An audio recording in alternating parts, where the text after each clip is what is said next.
Thank you. Thank you very much, Stefan and Ingrid. And let me also add my thanks to Boris for inviting us to this excellent conference. I'm going to talk very briefly about the situation in the UK. The panel thought it would be useful, interesting for you just to hear about what's happening in a major member state jurisdiction that's at a very interesting moment in its competition law history. And to do that, what I'd like to do first is very, very briefly give you an overview of how the current UK competition law system works, both the legislative framework and the institutions. Then give you some background to the reforms that are being considered, and then comment on how due process and fairness fits into this changing landscape. So the framework in the UK, which is quite idiosyncratic, provides for a number of different legislative instruments. The first is market studies and market investigations, and I think this is peculiar to the UK. Effectively, our competition authorities can look at particular markets to see whether they're working well for consumers. And it's a two-stage process. First, there's a study, and if the study suggests that there are problems, then there is an investigation. It's a tool, however, that is important. You may recall that our Airports Authority, BAA, which used to control most of the UK airports, was recently the subject of one of these investigations and required at the end of that investigation to sell some of the airports. So the consequences can be quite important, and it's not to be forgotten. Then, of course, merger control, antitrust enforcement generally, and that really means the enforcement of the UK versions of Articles 101 and 102 of the treaty. And then competition advocacy, which is an important role for our institutions. And then just looking briefly at the institutions, just so that you have a frame of reference. First of all, we have the Office of Fair Trading, which is our primary antitrust authority in the UK, responsible for developing policy, for conducting first-stage investigations of mergers and market studies, and also conducting entirely antitrust investigations. Then we have the Competition Commission, which is responsible for phase 2 investigations involving mergers and markets, and for imposing remedies where appropriate in those cases. We have the Competition Appeal Tribunal, which is a specialized judicial body which hears appeals from the OFTs and the Competition Commission's decisions. And then we have a number of sectoral regulators that carry out specific regulation of the water, telecoms, gas, electricity industries, but also have concurrent powers to regulate those sectors under the antitrust rules, which they conduct in parallel with the OFT. So that's a very brief overview of the institutions. And now, perhaps more interestingly, a background to the reforms. Why are we about to go through such a major reform of UK competition procedures? After all, as the government itself acknowledges in its consultation documents, the UK is supposed to have an excellent system.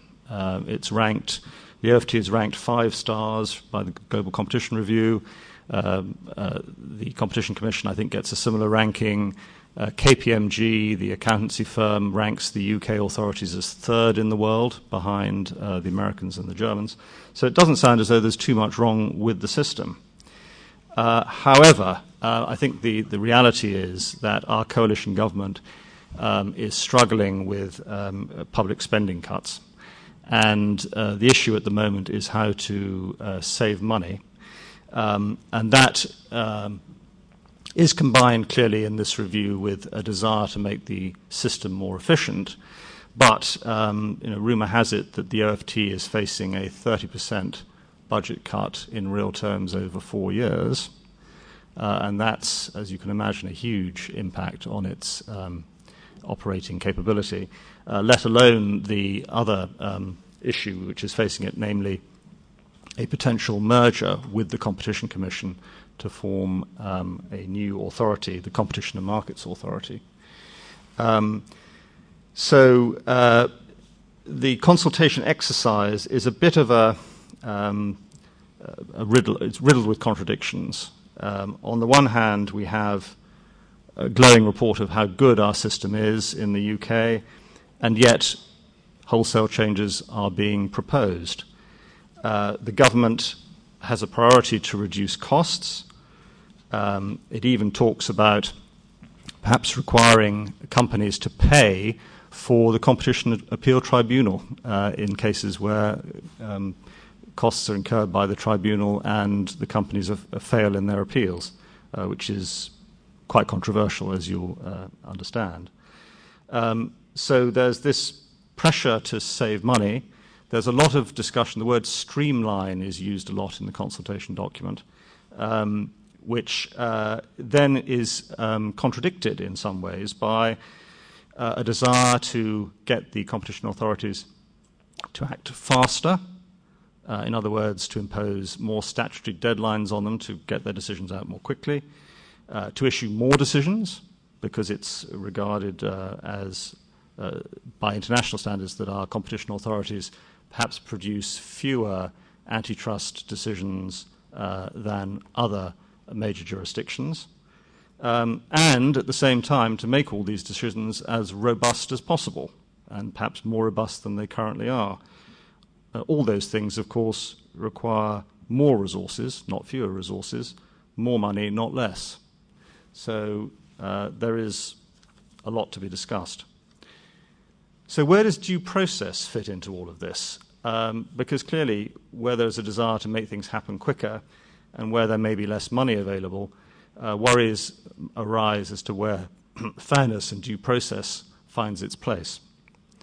Now, under our current regime for mergers, as I mentioned, the OFT conducts a Phase 1 review, and it decides whether or not to refer the merger for a Phase 2 investigation. That Phase 2 investigation is carried out by an entirely separate body, the Competition Commission, which looks at the issues de novo. So it opens a separate procedure, looks at it all again, and decides on the outcome. And then companies have the right to appeal the decisions of the OFT and the Competition Commission to the Competition Appeal Tribunal, which decides those cases based on a judicial review standard. That means, in other words, it looks at was the decision taken correctly. Not was the decision itself correct, but was the decision taken correctly. And it's, I think, fair to say that the system, as it currently operates, is very highly regarded. I don't see many complaints from business about the system generally. There are some complaints about how long it takes, some complaints about the fact that there are two separate investigations effectively and a desire perhaps to streamline that and thereby introduce a bit more efficiency. But there aren't many complaints about how the system works. There are, therefore, concerns that if the Competition and Markets Authority is introduced and the OFT and the Competition Commission are merged into it, that there will be a detriment to due process, because there will be no second pair of eyes looking at the original decision of the OFT to refer the merger. It will all be part of the same institution. There will be so-called confirmation bias if the same entity is looking at both Phase 1 and Phase 2. And it's certainly true that there have been many cases in the past where the OFT and the Competition Commission have differed quite radically on the merits of a particular case. So there are worries that a merger of the two would have a detriment to due process.